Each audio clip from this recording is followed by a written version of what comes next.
very much, Mushida. I just want to acknowledge and thank Mr. Raja Sigham, who is the Malaysian rep for the ASEAN Business Advisory Council. And the ASEAN Business Advisory Council is a very powerful body of business leaders from 10 ASEAN countries who give advice to the leaders of ASEAN. The good thing is almost all the advice they agree with, except that some of them don't implement the advice. And the other person I want to introduce is Tengku Aida. Tengku Aida is the company secretary of Nestle. Both Raja Sigham and Tengku Aida are lawyers, good lawyers. And Raja is such a good lawyer that he's teaching others to be good lawyers as well in his school. And Aida looks after the interests of Nestle. She's also on the board. She's also with the Federation of Malaysian Manufacturers. They have a committee on ethics and integrity she runs. So we have to run a few programs on business integrity with her. And at the same time, she's also on the International Chamber of Commerce, and the International Chambers of Commerce of Malaysia is the body that works with it. So I'll take a few minutes to share with you our program we call ARAIBA, which is the ASEAN Business and Advisory Council. In my few minutes, I'll just give you a little bit of background, what are the objectives we're doing, what it is, what is the status and going forward. To Aida, she will add on the perspective from the ASEAN CSR network, which she represents, and we will have Mr. Raja Sigham to share some views on how we manage responsible inclusive business in this period of COVID-19. So we talk about COVID, sustainability, responsibility, the acronym like CSR, but he will talk about those. So just quickly, the background is a little bit of ASEAN CSR network. We were formed in 2010, 8th of December 2010. We are accredited ASEAN entity, and our relationship with the ASEAN Business Advisory Council is that we are the responsible business responsible and inclusive business champion. So we promote this. And our vision has been to promote responsible business community, and that makes ASEAN a better place to live for all. So what we did together was in 2008, a little bit of a story. We made some recommendation to the ASEAN business and economic ministers to tell them to support responsible and inclusive business, because we get inclusive business means resilience, economic, sustainable growth in ASEAN. And so we told them that this includes many of the topics that ABAC and ASEAN has been talking about, things like decent work, migrant workers, CSR, responsible business, inclusive business, micro, small, and medium-sized enterprises, growth, etc. And arising from this, we said that one of the best ways to do is have focal points, grow this, and have a code, because there's so many standards around there. Can we have a single standard for ASEAN to say what is it all about? So we talked about developing a code, raising awareness, doing research, capacity building, there's trainings, etc., dialogue focus sections, and mobilizing appropriate resources and funds. So part of this is the code. The code that we, for responsibility, says that businesses must have certain principles in mind. It's not just doing business. You must make money, because if you're not profitable, you cannot exist. So business must make profits, but how they make profits is important. So one of the ways is to making profits, I think, these principles where we talk about accountability, transparency, ethical behavior, respect for stakeholder interests, respect for rule of law, respect for international norms, and treat people with respect and dignity. A lot of people use point number 7, call it human rights, but it's still doing that. And then we say, let's have subject areas. What does it cover? So in ASEAN, we say responsible inclusive business talks about good governance. Because if you don't have governance, you can't talk about anything else. You can't trust your data, we can't trust. So we talk about environment, we talk about labor standards, anti-corruption, human rights, consumer protection. I think these are subject areas. So in our code, which is on the website, other places, we explain what does this mean. And at the longer term, there are also things that is expanded. For example, labor, there's an ASEAN guidelines on CSR for labor. So we hope that it will grow and grow. There is a human rights regional strategy on human rights, except it's not moving. So ARAIBA is trying to get businesses big and small who share this vision and say, yes, this is a journey. Nobody is perfect, but we are on a journey towards perfection. And also, even when you get the journey, the end goals and standards might move. So that's quite important. So we have 6 objectives to realize the vision of a world where businesses do well by doing good. Okay, so you must do good and well. And also to enable responsible business conduct in ASEAN, to promote a culture of good governance, to share information, experience, practices on responsible, inclusive business, and also to support businesses, government stakeholders in implementing and looking at national norms within the ASEAN work plans, and to connect businesses with sectoral bodies, which on these subjects. And just whatever. I also want to say there's an urgency to act, because if you look at COVID-19, what it has taught us is that our present model of economic development has got its failures, has got its shortcomings. The level of inequalities are so great. Even when you work from home, not everybody is able to work from home. A lot of people don't have access to digital technology. They don't have access to things. Then we also talk now about discrimination, also on healthcare. Does everybody have access to this? So we need to relook at this. And I think the end of the day is we need states, governments to lead, and businesses to set the norms. So the governments are already changing today, because if you look at it, there's a public pressure to build up. I just quote between Malaysia and Singapore. The Malaysian palm oil industry has always been using foreign workers. Now they're talking about getting local workers. The Monetary Authority of Singapore now all of a sudden comes out recruitments for local people. Before that, they were talking about 57% of leaders are Singaporeans. Never mind, the other 43 are foreigners. Now they say, they have more. So it's all from pressure from it. And I think these ASEAN businesses are under pressure. If you look at ASEAN, you find they are criticized for fisheries, our agriculture. They blame us for forced labor, slave labor, even our electronic industry. It's part of it is because it's competition. Partly is that we could do much better. But I think the pressure will only grow more because of the, you talk about the EU Green Deal and more of the documents in the free trade agreements. And the old free trade agreement with like the TPP that was aborted by Trump, who's not a friend of mine.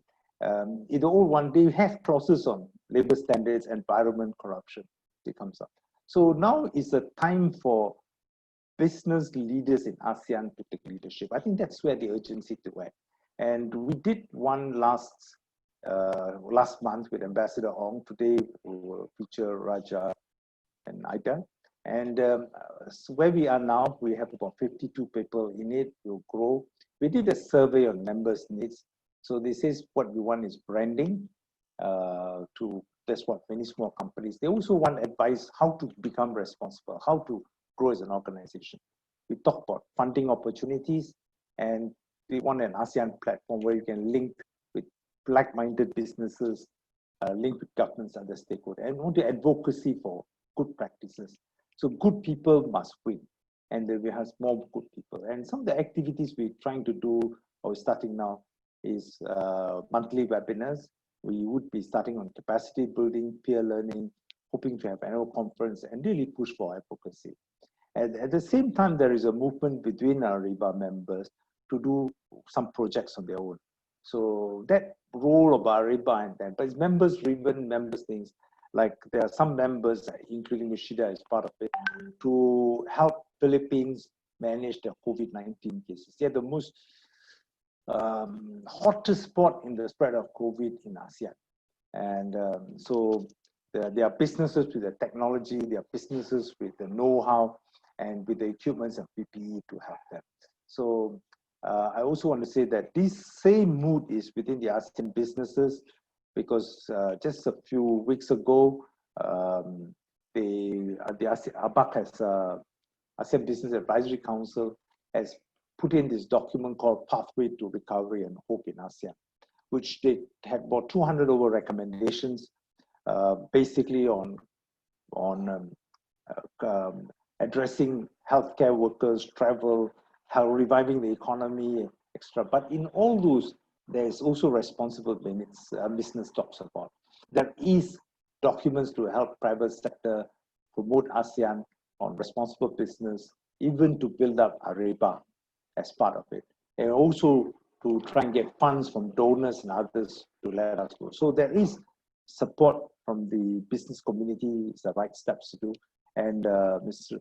Raja and Aida can elaborate on it. So I just thought this is the scenery that start, that look here, this will grow. COVID has shown weaknesses. We cannot, business as normal is not actually, we have to build back better. And to build back better, we need to look at the new better ways of how we do business. And expecting governments to take leadership may not be possible, because government leaders in ASEAN has also other priorities, like staying in office, like promoting their own agendas and other priorities which they think can help them.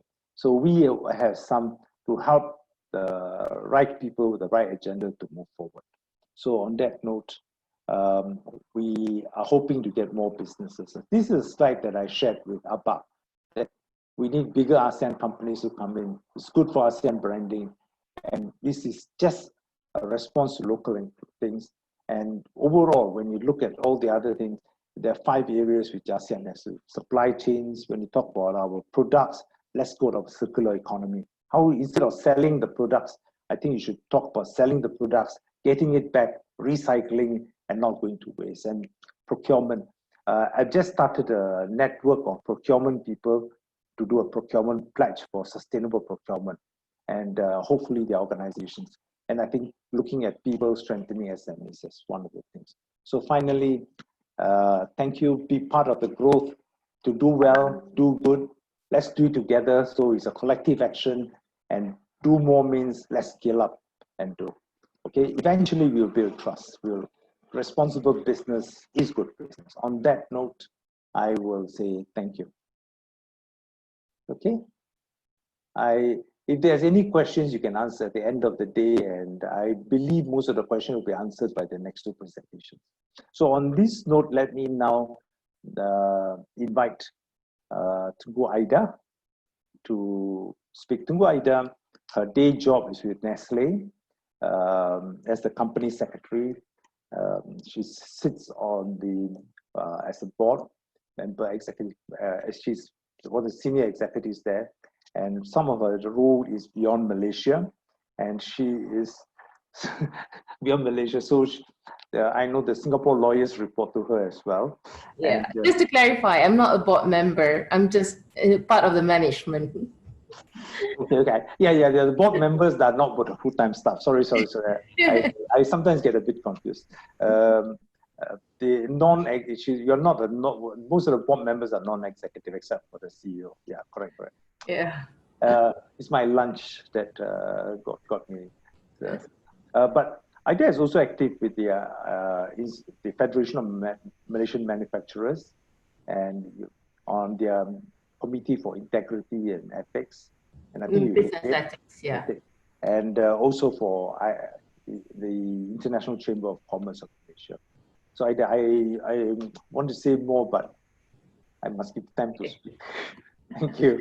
Okay, thank you, Thomas, for the brief intro. Well, I'm pleased to join this webinar. First, I'd like to thank Mr. Raja Sigham for taking time from his busy schedule to share on the business sustainability and responsibility. I'm sure you'll be enlightened and enriched with the insights he brings. Yeah. I also wish to acknowledge Ms. Murshida for organizing this event, and also thank Thomas for all the hard work that he has put in the last couple of years. Thanks for your passion and also for bringing many companies for the ARAIBA family. I acknowledge ASEAN Business Advisory Council, represented by Mr. Raja, Malaysia's representative to ABAC. We had jointly made recommendations to ASEAN economic ministers to support the responsible and inclusive business agenda. Thanks for their support in helping to push the agenda in the region.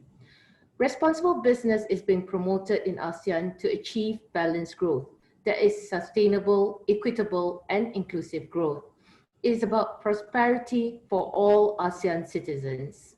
ASEAN has done well. It has enabled all the member states to grow and prosper. We achieve impressive economic growth and social progress. Lives of people have improved.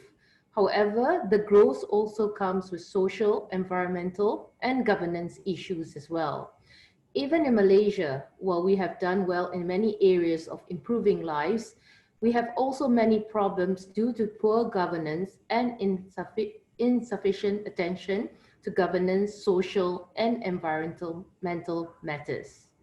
Going forward to achieve sustainable, equitable, and inclusive growth, the business community has a key role to play. The ASEAN CSR Network was formed to mobilize the business community to attaining sustainable social economic development. Our member organizations work with us on this agenda. We have worked hard in addressing some difficult issues facing the ASEAN businesses. We researched these issues and organized collective actions to address them. These include the problems of micro, small, and medium-sized enterprises, good governance and business integrity, business and human rights, and environmental sustainability also, to name a few. Going forward, realize that it's not just enough to work at the macro level. We need to achieve change by working with the like-minded business at a practical level. I want to thank the leadership of the ASEAN Business Advisory Council for supporting us on this journey. They have included responsible business issues since 2015. I am pleased that some 50 companies have joined ARAIBA in this journey. This is a new experience, and we will learn by doing and improve our impact as we progress. All the companies that have signed on are part of this historical group.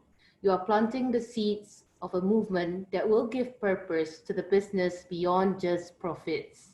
Profits are important for the very existence of businesses, but how profit is made will impact society and also the conducive conditions,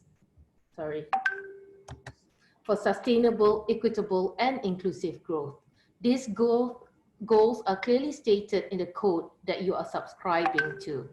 I again thank you for all your support. I thank Raja for his support and Thomas for all his initiative. Yeah, I urge, and also Puan Murshida as well. Yeah, thank you for helping us on this journey. I urge all of you to work together to make our businesses more prosperous by having the purpose of building a better world. ASEAN community has to be people-centered, people-oriented, with responsible business leaders showing the way. I wish you success in the journey. Stay safe and healthy during this difficult period. Thank you. I have to apologize that I can't stay throughout the webinar, but I'm sure it's going to be a good one. So have a productive webinar, yeah? Thank you very much. Can we take a group photograph before you leave? Okay. Yeah. So we can ask. Yeah, so I just keep smiling. Yeah. Rushafu, can you do that? Yes. Can everybody put on your face and then get your camera on? Get the camera on so we can take your oh, we have 2 pages here, right? Sharks, you might have to do 2 so times. it's fine. On my screen, I can take all in one. Oh, great. Okay, that's great. Alan? Maybe 5, 4, 3, 2, 1. Okay, I'll take a photo now. Yeah. Okay. Okay. 1, 2, 3. Thank you. Thank you. Thanks, everybody. Okay. I thank you, Ida. She's on leave and she was not well, but the call of duty sometimes takes a place. So thank you Always very a much. pleasure. Thanks. Thank you. Bye. Bye. Rest well. My doctor used to say standard, drink plenty of water and sleep. I wish I could, Thomas. Okay, bye. Thank you. Bye. Now let me just introduce Mr. Raja Singham. Raja Singham is somebody who is exceptionally suited for our agenda.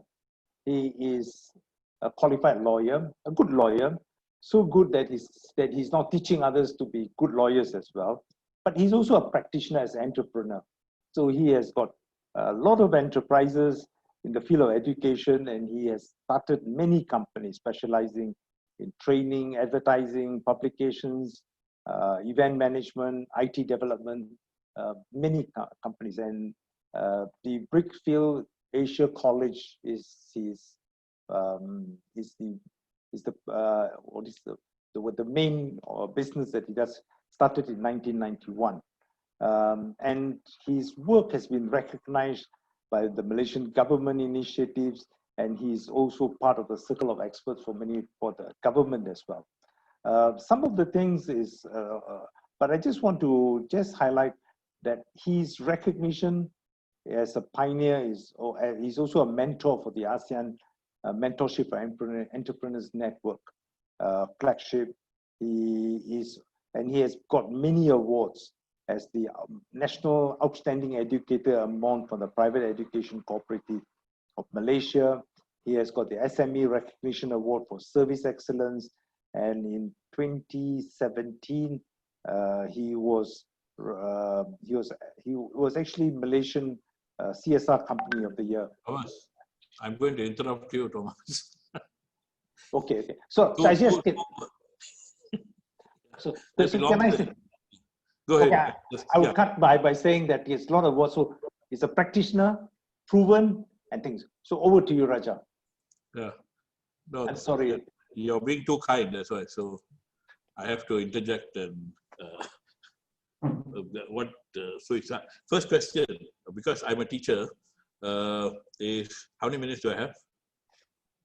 How many minutes do you need? No, you give me the time. Half an hour? Half an hour? Half an hour is good. Okay. Hi, thanks so much for having me, Puan Mushida. I know the Tengku is still here, which is left. Thomas, of course, who extended the invitation. And I have to be very honest that I wasn't sure what to speak about. And then I suddenly read the title about 15 minutes before the event and saw you had COVID thrown in. I remember we had a discussion on this responsible business and looking at it and the part about COVID. So I actually pulled something out, which I did during COVID in April, on how businesses should manage to try and get themselves through that tough period. So I decided that would be a great thing to actually look at today because it ties in with the topic. So before we actually start, to me, the key thing is companies moving forward should all be looking at the role they can play in order to help people get through this tough period. So responsible business, I think, is a key element for people also understanding the triple bottom line, where you're looking at people, planets, and then only profit. So you have to look after your people. And if you make sure your people have jobs and are taken care of, the economy will grow. And the second thing is you have to do things that will make sure the planet is also protected for the long term, for our kids, their grandkids, and for generations to come. And then the third element is you've got to make a profit for your shareholders and those who are vested. So because that's the purpose of business as well. But I think a triple bottom line is going to be crucial looking ahead and being sustainable in things we do. And in that element as well, inclusivity, in other words, having diversity in the workforce, both in terms of gender, in terms of age, bringing those of different age groups, in terms of the special needs coming in to be brought into the workforce. And I'll later share some of the things that we're doing in this area. So some of this is going to be very elementary. I'm going to run through this slides because it was a much longer, it was an hour plus talk, but I feel ultimately in every business, you have to have a purpose. Every one of us, you never go into business in order to make money. You go into business because you want to do something that you'll be happy doing for the rest of your life. And I feel every one of us here in ARAIBA should be looking at purpose. If you have a purpose and a level of survival or single-mindedness for what you want to do, then COVID, whatever comes your way, currency crisis, COVID, whatever, you will get through it. Whether in this business or whatever, you will be able to pull through. So for example, like if you look at big companies like Amazon, Amazon's purpose is to be the most customer-centric company in the world. Google's purpose is to be the keeper of the world's information. In our case for BAC, my purpose is very simple, it's to transform lives through education. And we do that in a variety of ways. It's not the kids who come here to get their diplomas or degrees or professional qualifications. It's also those people who we run courses for single mothers. We have trained 1,500 single moms as entrepreneurs. We have put the entire Malaysian school syllabus online. About 150,000 kids use our free online tuition platform. We educate people on things like rare disease, on inclusivity in companies. So this goes way beyond. So when you talk about transforming lives through education, it's using education as a means to improve the lives of people. So that has been our single-minded sort of purpose on what we do. When you have a business, the next element we've got to look at is to ensure that we are running our business with values. And these are some of the things that we looked at just now in responsible business and governance. So I believe that every business, the values have to be based on the founder, ultimately, echoes the founder's values, but you have to put down what your values are. So for me, integrity is one. In everything we do, to have a level of integrity. Accountability. Everyone should be accountable for what they do in the office, how they carry out their business and so on. Authenticity. There's no point pretending to be somebody you're not. Tenacity. Now, I lost when I was 29 years old about 30 million ringgit during the currency crisis in '97 after I'd set up, and because we had grown a lot. I was running a few IT companies and we had some big projects. But when the ringgit fell from 250 to 6 ringgit plus, it was mainly that caused the loss. So at that point, we needed the tenacity to be able to pull through that period, to be able to say, okay, fine, these are tough times. We face it head on, we go down, but we come back up. And actually businesses, for COVID, one of the key things you need is that determination and tenacity to be able to push yourself through. Another element is professionalism.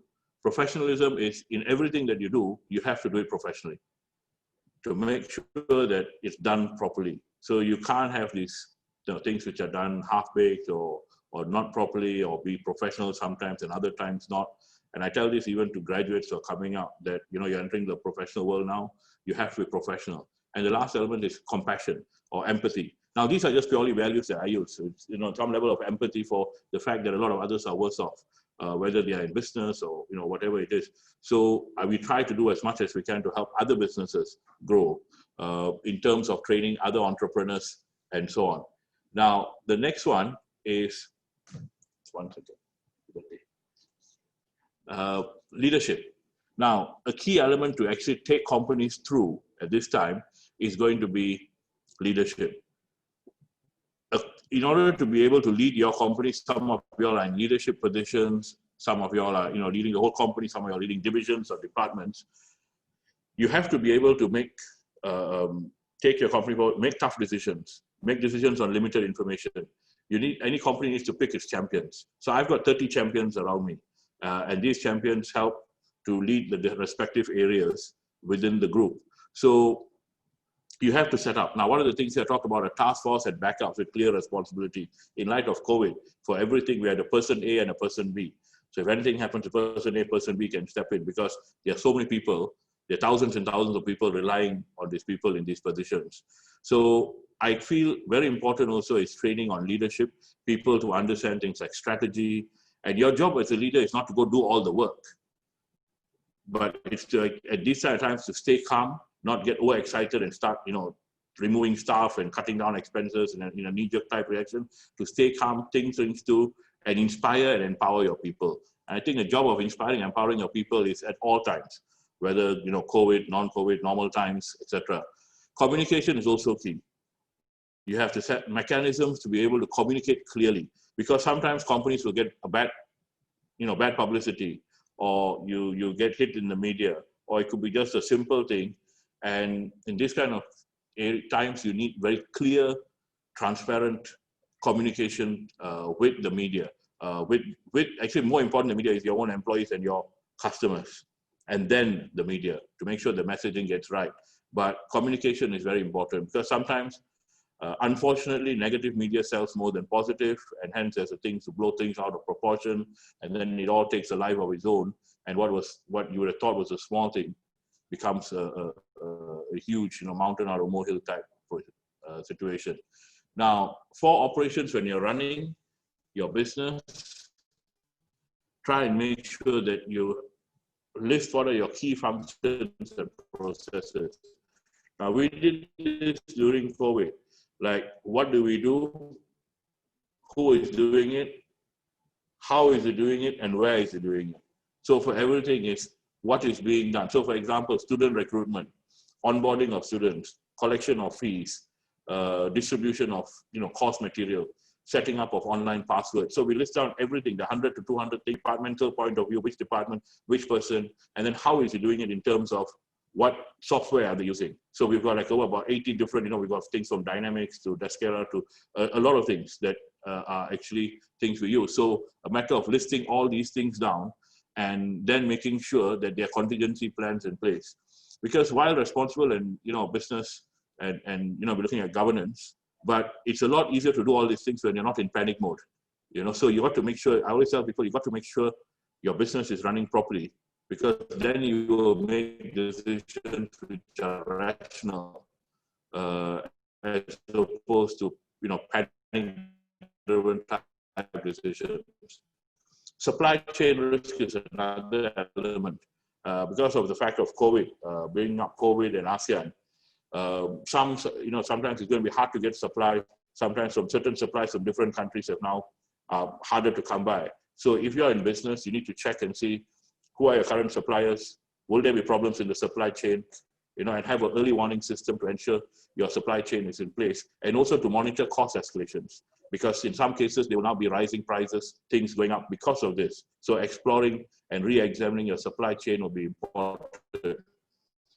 Now, from the money perspective, these are some of the things to do from a monetary point of view: conserving your cash, collecting your receivables, looking at the various government initiatives. There's some good ones that can be helpful for certain companies in your financial risk. Now, because this is not a talk on how to manage money, tax implications, loans, all of these elements. But bear in mind, if we do not have funds in our the business is not running well financially, it'll become hard to keep your staff.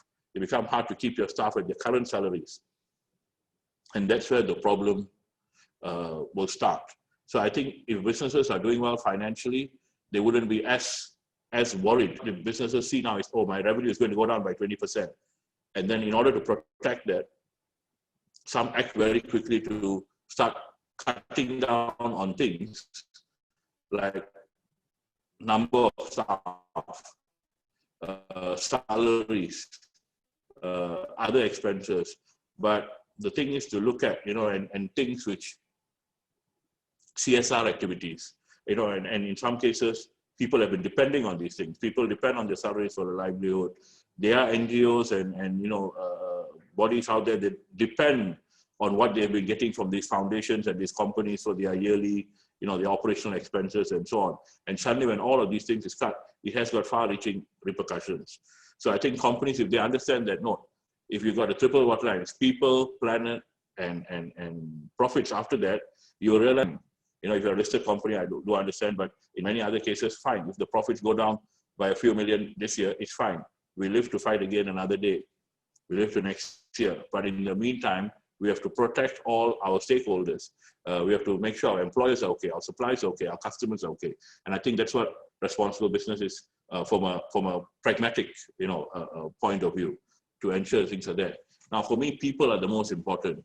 So you've got to look after your people, protect them, retrain them, and retain and support your team.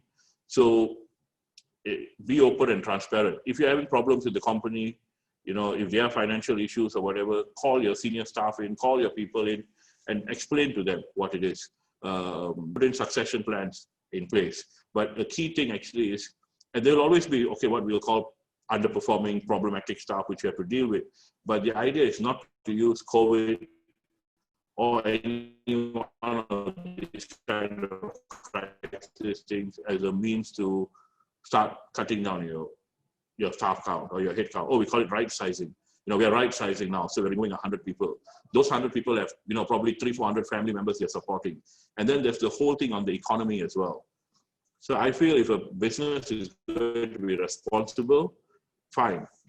Profit side is one aspect of it, but you owe a duty to the people who have worked with you, who have actually put you where you are today, helped you build the profits, helped you grow the business. You owe a duty to them to look after them and to ensure that if they don't have the skill, them and push them into that, so that they're able to get a job. Even if it's not at your place, it's somewhere else in the future, fine.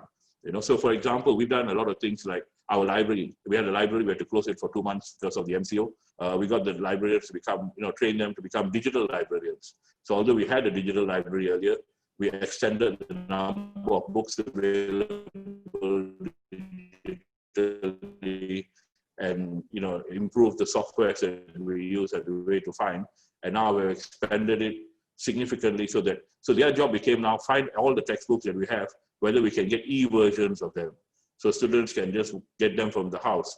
So we increase the collection, find more databases that we can bring in, find better software that we can use in front, which can search through all these multiple, so students don't have to go from one database to another database. And the next thing we created, and now we're renaming the library Abacus, which is a digital library.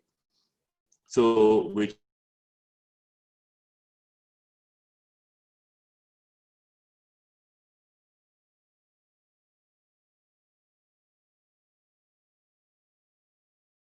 Raja, I think we lost you.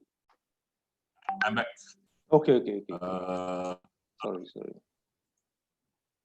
No, I have actually used a different connection today in the office. They took my other machine to repair. Now, if you look at people, now comes remote working.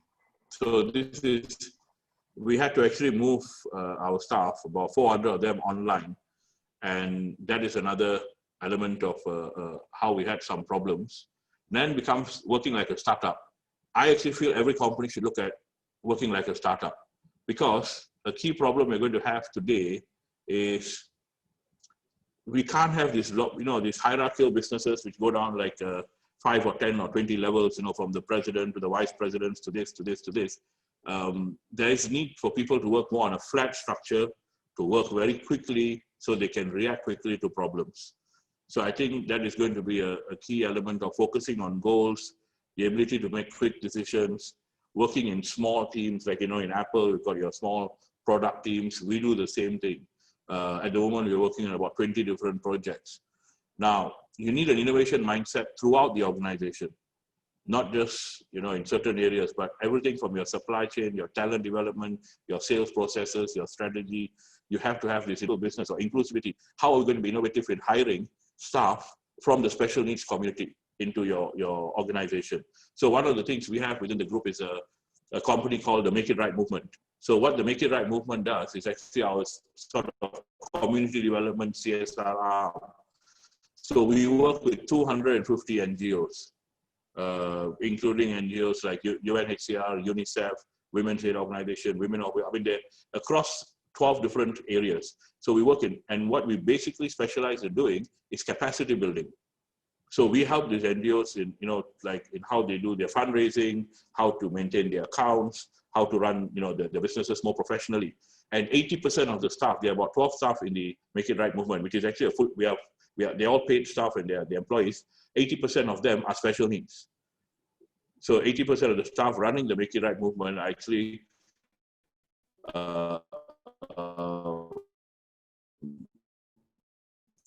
from the special needs sector, and they do a great job. So we've got graphic designers, web developers, all of whom have different conditions and who do a great job in actually helping others who are in need. So it's, the group funds that, we actually fund it by paying salaries, etc. And they do it as a, now these are purely functions within a business. I won't look at this. Now technology, today, I think any business should be looking at how to implement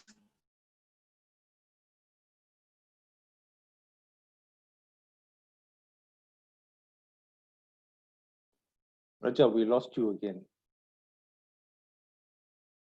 We lost him again. Yeah, I think He's Zoom, Yeah, or sorry, maybe I his, just- his connection. Okay, he's fine. He's back. He's back. I think it's the connection. Yeah. No, no, I think it's, I've come in on a sign in on a different network. There are 4 different users here. I mean, 4 different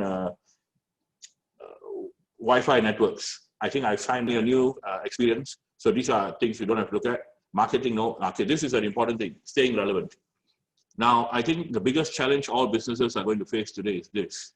How are we going to stay relevant post-COVID? Actually, most businesses will already be becoming irrelevant slowly over time, owing to the fact of changes, technological changes. So you will see, you know, I mean, if you look at the big company examples, so like Nokia, one's the biggest mobile phone company, Kodak, the biggest film company, Blockbuster, the biggest video company, and how they slowly became, you know, irrelevant as others came in. Now, everybody is afraid of this because staying relevant is something, you know, countries become irrelevant. You'll notice some superpowers, some countries from earlier have become more and more that they become more, I mean, less relevant over time as new superpowers come in and emerge. You will see this also for people. I mean, a simple example is like a football player. A football player playing football, you know, after about 30 something, he has to give up, and then, you know, he has to decide how to reinvent himself. Now, David Beckham is probably the only one who earned more post his football career than during. You'll find this even among, you know, civil servants, politicians who are no longer there. So question now is this, for every company, you've got to ask yourself, how am I going to stay relevant? And in this new world order, I think one good way is to also look at the UN Sustainable Development Goals, because these Sustainable Development Goals are actually very well laid out and in different areas, and companies should start seeing, how can I play a role? One of it is education. Access to education is one. And one is eradicating poverty. So some of these goals are within what we do actually as a group.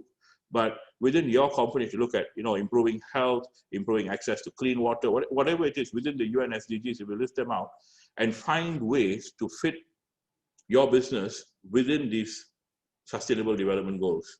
You know, like Darwin, actually, I mean, a statement I like, which is attributed to Darwin is, it is not the strongest nor the most intelligent of the species that will survive, but the one most adaptable to change. And no more, you know, there's no truer than in business and in life, we've got to see how to adapt. So in our case, when the whole COVID thing came in, within 48 hours, we moved 6,000 students online.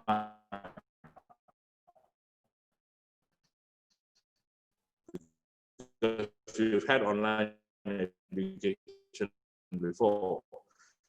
We moved them online and then started finding new things to do. So we now offer Saudi Arabia, in India, in Bangladesh, and we changed the model. So that's going to be an important thing moving forward. Keep asking yourself, how is the business going to stay relevant?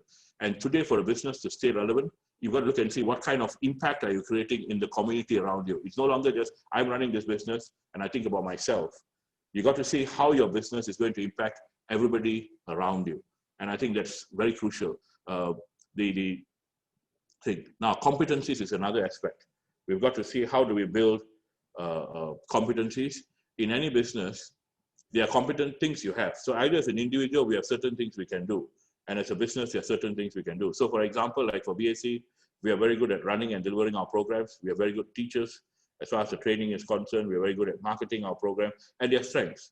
But one of the competencies we're trying to build up now is how to scale. How do we take this outside Malaysia? How do you go for a global market? Now, as you all are running your own businesses, you've got to see what competencies do you need to build. Is it your capacity to do digital marketing? Is it your capacity in leadership? Is it your capacity to manage projects? You know, is it capacity for remote working, management? So these are some of the areas. And I always tell everybody, it's all about building competencies. And if you don't, you can't, one is to try and build from within. And the other one, if you can't build from within, is to hire the person who has that level of competency and then hope to take your organization further. So competency here to me would also include things like, you know, building the ability to be an inclusive business, building that capacity to be a responsible business, to try and train people to understand you know, the purpose of your business, the values that you subscribe to. You know, these are the values that we want to live by, and also to see how we can actually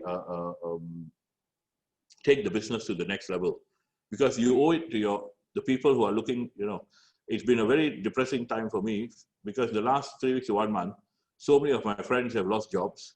If it's not them, it's their children who have lost their jobs, their spouses who have lost their jobs, and they are coming in, you know, to say like, you know, is there anything available? But no group can hire everybody, and no one, you know, is there. So the question is, we need companies and, you know, corporate Malaysia to step up to sort of say, okay, fine, I'll hire 5 people.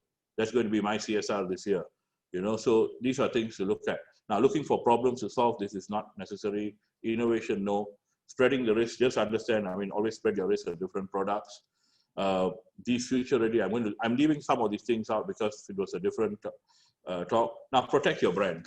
Now, this is a key thing. I always talk about the fact that you have to protect your brand, both as an individual, the person, the founder, and also as a corporate entity. And a key element here is your brand. If you are running a business which is inclusive, with a diverse, you know, type of staff, you know, with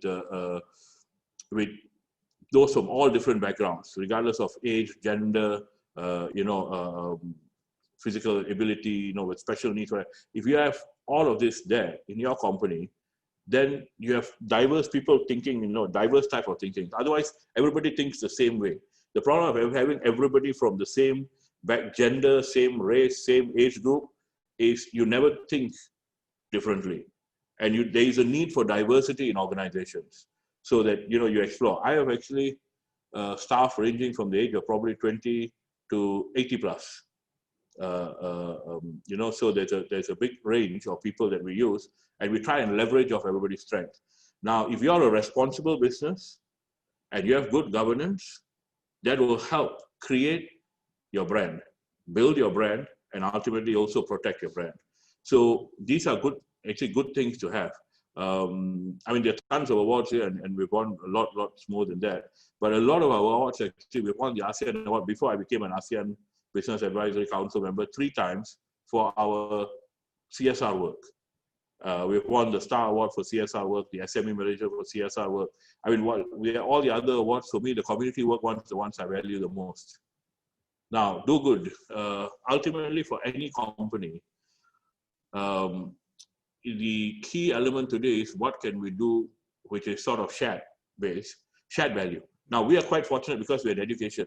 And education is a nice shared. So what we're doing is educating people so they can actually get a job, have a livelihood, get on with their lives, get married, have children, you know, whatever it is, and move on. And I see a lot of our graduates come up 15, 20 years later saying, hi, sir, you know, I'm here now. And the other day, my wife was making a remark. We were at some parties, and one of our students, just from while goes, had a house which was about $3 million and driving a very nice car. Then she was somewhere else. I went out, I saw the person at dinner, waiting in Bangsa shopping, also coming up.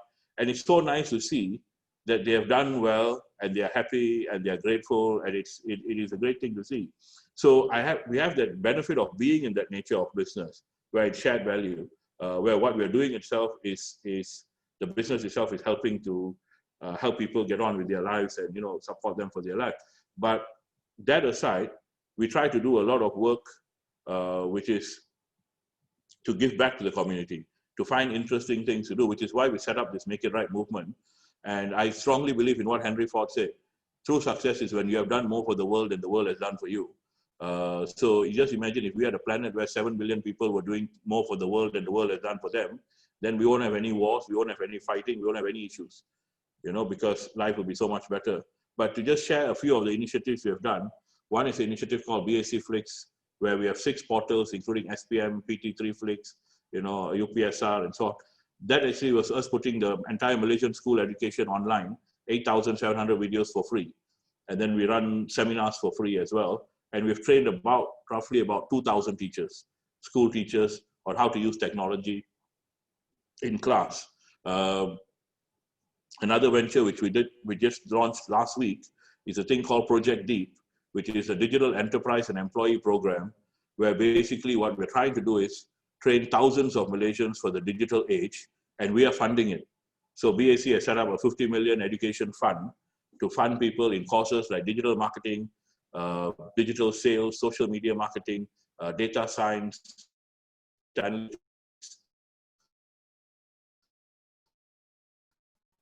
project management, graphic design, web development, full stack. Now, the reason for doing that is there's a severe skill shortage in the country. Don't see us having if they don't see us having that pool of people or the skill set that is there. So what we find, and 350,000 are going to graduate this year and enter the job market in probably what's the worst job market in the last 30 to 40 years. So there is a need for us to step up. So we actually talked to Perkeso even just about 10 days ago, and last week we had a fair with Perkeso to get people employed. We have set up a portal called gradjobs.com.my, and it's free for employers and employees. We have set up another portal called specialjobs.com.my, which is a job portal for special needs community. So if a person is visually impaired, hearing impaired, mobility impaired, they can actually come in, give their CV. We will then take them, try and help them out, and then transition them into a company. So on one hand, we are talking to employers about employing the special needs community. On the other hand, we are engaging with the special needs community. So we run about 250 events a year, which are charity-based. And it causes a problem for some of these events, because we assist them. Because what we have is actually capacity. Ultimately, that's our strength. We have a lot of capacity and the ability to do things a lot quicker than others. So when an NGO who just one event a year finds it a huge, I've got this one event and it's a huge thing, we come there and say, okay, if we do this, it's very quick and our team will help you. So we'll help you worry about all of these things. So like another interesting thing we're doing is on September 19th, we're actually going to run the first live show in KLCC since the MCO in a thing called live support to support those in the entertainment industry. So September 19th is actually a comedy night. Harith Iskandar, Douglas Lim, and a whole bunch of other comedians are coming in to do a stand-up. And actually, we are supporting under Life is Back. I mean, we are BSC. So Life is Back together with my friend who actually organizes these events. And then on September 26th, we are doing a band night to get bands who used to perform at all the outlets, but who now can't. And then next, we're looking at 2 more events. One is to get our Malaysian singers to come in, the local singers and the artists to come in. So these are 4 nights, because for a lot of them, they haven't had work to do for 6 months, 5 months. Some have started now cooking and trying to sell food from their homes, catering. So when we look at it, we need to help these industries, artists. How do we get artists back? And we used to run, and in the last years, we've run a lot of charity events with artists, where the artists will contribute some of these to, the special needs or orphan homes or those in need of this, the funds. So part of this, we earlier did one where we actually sponsored an entire theater production, which was done on Zoom during the COVID period. So to me, I think companies should be sitting down to look and say, what can I do to give back to the community? And what can I do that's interesting? What can I do, who is marginalized, who is disadvantaged, and how we can help. During the MCO, we set up a thing called giveback.my, which is a platform, a crowdfunding platform. And actually for that 1 month, we managed to get and give provisions for monthly provisions for 5,000 people. Just from, for street feeding, for people like TV, to other organizations. So an organization just tell us, we need 10,000 ringgit. We would put it up, and in some cases, we just match dollar for dollar. So the public gives $1, we give $1, and the beneficiary is directly the organization. So there's a lot of good. Of course, it's not just going out and doing charity projects or CSR. It's running a business responsibly from internally. It's talking about your good governance. It's the whole aspect. But the key aspect these days, I think, is sometimes companies have to be a bit more creative as to where they place themselves in that ecosystem. And I think new companies should also come in, as I said, to start looking at what they can do and the SDGs. So these are some of the things. BSc Flix, free tuition for 173,000. Veritas University, we got the world's first paid forward university, which essence means if a student signs up and pay fees, another student who's B40 or poor, we fund that student. So we actually, therefore it's almost, so if who we support, they don't even have to take a PTPTN loan, they'll be fully supported by us. Or if they take the loan, they use it for other expenses. The Make It Right movement works with over 200 NGOs. Good news, I actually got a news portal called goodnews.com.my, where all we do is write stories which are uplifting. You know, stories of people who are doing good things, stories of people who are doing inspiring things. We write those things up. Then special jobs. What is not here is Project Deep. If you all want to look, just go and look at projectdeep.my. It's actually a site where we are now looking at 50,000 ringgit, 50 million ringgit worth of training, which we are funding to help those who are unemployed, retrenched, and also fresh graduates, so they can upskill and reskill. We support them for 3 months. And these courses are all free because the students don't have to pay for it. And the gradjobs.com.my is a portal we just set up so that all graduates who are graduating and find difficulty getting a job, they can upload their resumes there. And we're trying to work with Perkeso to take those resumes and get them into employment. So every business should set itself some challenges. So I think this is a key element of giving yourself, like, what do you want to achieve the next year, the next 5 years. One of those challenges for us is, okay, financially, where do you want to be? But for me, the bigger challenge, today, I only look at doing things where there's an impact, because to be very honest, we are not money motivated anymore. I think once you get to a certain point, we live very simple lives. There's nothing else. I only wear black t-shirts and, you know, have 2 pairs of shoes. There's nothing else to look forward to. But the question is, how can we go and actually make a difference in the community around us? These are, you know, learning to enjoy life. Let's not look there. Let's look at don't give up. This is a thing. Business can be tough. A lot of you all will know, and especially these are going to be tough times. But the question is, if your business is not going anywhere, try and find a way to try and see how you can reinvent yourself. You know, try and do something new. Try and see. That's what I did. It was a matter of going back and trying to figure out how to learn. Okay, how to learn, how to reinvent yourself, and then come back. So if a business is not working, sometimes you'll be honest to yourself. If for 2 years you put all your heart and soul into it and it's not turning, either you don't know what you're doing, you need to get some help from somebody who can advise you on what you should be doing, or maybe the model just doesn't work. You see, so I'm not telling people you don't give up if nothing works. I'm just saying you may have to sometimes retweak, restart, you know, and pivot the business. And that's my phone number there and my email, but I'm much more easily reachable on the WhatsApp, 017-500-6778. That's the number. I think I've done it within half an hour. I can make the slides available. I will send it off to Thomas, because I skipped through more than half the slides because just to see what was relevant for today. Okay, I hope that managed to answer some questions, and I'm here if anything else is needed. Thank you. Thank you so much. Thank you, Mr. Raja, for that very insightful sharing. I definitely benefited from it. We do have some questions here. Perhaps can you stay on for maybe another 10 minutes or so to answer some questions? Yeah. Sophia, can you unmute yourself? Why don't you just unmute yourself and ask your question? She's got a very good question here with regards to waste and environment. Yep. Hi. Just a minute. Trying to start my video. Oh, anyway, so yeah, my question was, hi, my name is Sophia Jamel from Singapore. Yes. I run a PR and political consultancy. My question is related to sustainability. So we know that deliveries and logistics have become a very big thing now in the new normal era. And this has become a major problem in terms of waste.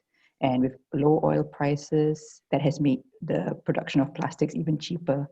So how can we better incentivize businesses to use sustainable packaging? And are there enough companies in ASEAN providing such quality packaging? And especially for food, I think that's the problem with, you know, I hear people in the food industry that want to use sustainable packaging, but they still find the plastics better for, especially for soups and all that. So, I mean, how can we encourage businesses to adopt such, you know, eco-friendly packaging, but at a lower cost? Thanks. Okay, the problem is there's no easy fix for that question. Because the first thing is currently a lot of the businesses that are running out, even in packaging, are being home-based businesses which are cropping up. That's another new norm. And for a lot of these people, they will be looking for whatever is the cheapest option. Also in hard times, people look to save costs. The way I look at this is, one way of doing this would be actually government intervention, in a sense of at the cost of, for recyclable type material, making things more difficult for plastics, but they also have to make sure that the supplies are there enough for what they've got to do. For businesses, I will explain. For people who are the younger generation, a lot of them are getting quite familiar with eco-friendly type products which are kinder to the environment. And for them, they are able to sometimes and prepared to spend more. This coffee cup is 15 ringgit, the other one is 10 ringgit, but here I'm also saving the planet. And you'll find that it's there. So sometimes that's to do with marketing, how you brand yourself, how you're able to cater for a slightly different type of clientele, the higher end. But we have to be very honest here that a lot of the street vendors, those by the side of the streets, the markets, the pasar malams and everything, are looking at it from a point of, I just buy whatever is cheapest because this is what I can sell the item for. So to me, I look at this as, this is a kind of initiative which would need sort of government assistance, would need the right branding and packaging. And I will explain. Very simply, in this day and age, most people are worried about their own current survival, which is immediate. Do I have a job and can I buy things? Then can I save the planet and the environmental? I mean, to me, it's a very simple, honest truth, because if I don't have food, and I need some guys to come out and give me that 5 ringgit, which is what we were doing, like 1,000 people giving them pre-packed food and then trying to use friendly things. They will take it from wherever they get. So I think government has to look at it. We need to get our ministers involved. They need to look at some kind of way of either increasing some taxes slowly on some of these products, reducing and creating incentives for those who are creating eco-friendly. And they've also got to do another thing. They can't do these things in a knee-jerk and do it quickly, because if a guy is making these plastic products and he's employing 500 people in his companies, if you suddenly come and kill his business, those 500 people also lose their jobs. And that's an immediate human, people problem. So they've got to say, maybe they come out and give incentives for these companies to go into new type of production, maybe a couple of $1 million or $2 million of grants, funding, special loans for them to change, go to the plastic guys to change and come up with eco-friendly type products, and then slowly replace the old ones. So if it's easy for people like MIDA or these bodies which actually have funding, to come in and then put this and then slowly transition. So one of the things we don't want to see is they automatically cut plastics, cut this, and then all these companies will have to shut down if they are not actually helped into this transition. So I would actually take a more perspective of looking at the role government can play, the role of what current providers who are providing these plastics can play, how we help them transition, not like try to do it within a very short time period, how help them transition, and then the role that marketing, the messaging that actually goes out there to help people understand. It's tough in these times because people are, at the moment, it's all survival mode. I try to cut costs, I try to manage. You'll be surprised, we expected to have 2.4 million Malaysians who are unemployed. According to the MIER, Malaysian Institute of Economic Research, that they expect the figure to go up to 2.4 million. So that is going to be a huge problem. And I mean, one of the things MIRM does is we work with the environment. Like now we're currently working with University of Malaysia on how to dispose of medical waste. All the medical products and everything, and we're looking at that. And then suddenly these other projects come in, and so many of them are, in a sense, from an immediate point of view, appear more urgent. So it's just how we sort of spread ourselves. And I hope that answered your question, and to some extent, at least my view.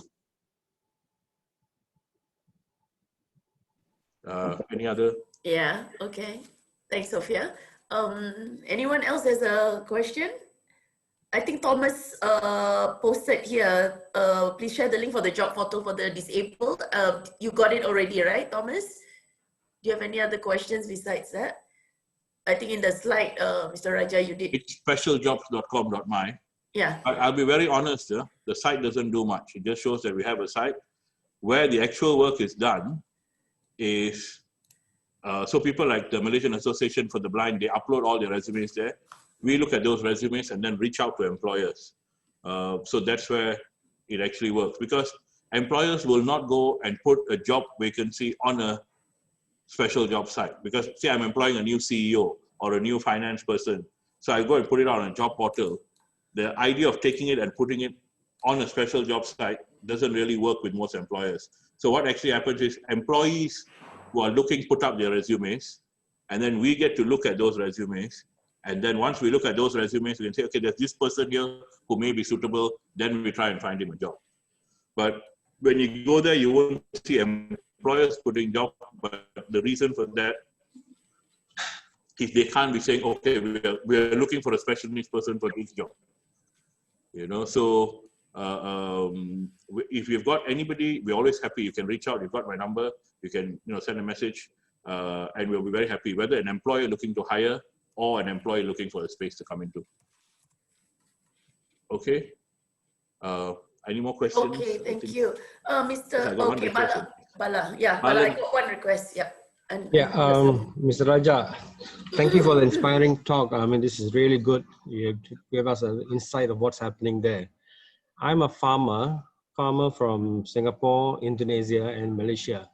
Now, because of COVID, I'm away from Malaysia for the last 6 months. I'm trying to come into Tengku, and we will be setting up a farm academy. We would like to see who is there a group of, like what you say, your NGOs and yourself, we want to teach farmers. The end part of it is that how they can be adequately taught training program for organic farming, and we would like to train them even to the level of food supply chain, where they will pack it and we'll send it to local market, and then later we'll talk about sending to Singapore. Can I synergize something with you? I'll be happy, because we are currently training, I mean, different types, about 500 women in different rural areas. Okay. Across 10 areas in 5 states. I'm not sure whether they would want to be farmers, but I can definitely find you people who would be interested to look at it. Because to me, farming, you know, food production is a thing. So I'll hook you up with my team. If you just send me a WhatsApp, okay. I'll hook you up with the guys who run the Make It Right movement, and then we will see how we can reach and get people in, depending on the scale. And, okay, because we are looking at, like what you say, a CSR kind of program, helping the bottom of the pyramid. If we can help those farmers who are having land, teach them how to cultivate the land in a proper, sustainable way, and they can have enough adequate earning, and we are cutting off all the middlemen. We are trying to go farm to the market, so the middlemen do not take a pinch of the farming crop. So this is the way we should move forward. And then that way we can help the farmers. Thank you. I think that's ultimately, I think we all have to uplift everybody. Right? Most people don't seem to realize the only way there's no point A, having money, and B, not, you know, hardly having money for food. So I think that's the key thing that we're trying to sell to everybody as a concept. Is we need shared prosperity across for everybody. So I'm happy, you know, I just send me a WhatsApp, or I know that Thomas will have your contact, and then I'll get it from you, and then I will try and see whether we can touch base next week, or you let me know when you're coming back to Malaysia, you know. Yeah, okay. I will do that. Thank you. Great. And I will share the presentation. I see a message from Mr. Steven. So thanks so much. Thanks, Thomas. Thanks, Mushida. Thank you, so Mr. Raja. Thank you very much. I enjoyed myself, and wishing you all a great week ahead. Take care. Bye. Bye. Thank you, Mr. Raja. Bye. Thank you. Okay, great session, everybody. Yeah, thank you so much, everyone.